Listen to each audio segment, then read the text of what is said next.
Amerika Azərbaycan daxil olmaqla 75 ölkəyə vizanı dayandırıbmı?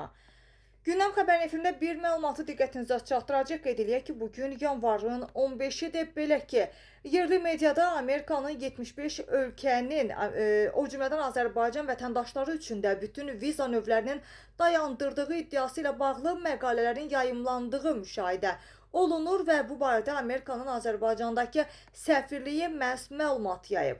Səfirlik məlumatında qeyd eləyir ki, bildiririk ki, bu məlumat həqiqəti əks elətdirmir. Sözü gedən fasilə yalnız immiqrant, yəni daimi yaşayış vizalarına aiddir və turist, işgüzar səfər, tələbə və mübadilə proqramı üzrə qeyri-immiqrant viza müraciətlərinə şamil edilmir. Amerikanın Bakıdakı səfirliyində qeyri-immiqrant viza müraciətlərinin qəbulu isə davam eləyir deyə sözü gedən açıqlamada belə bir məlumat yer alıb.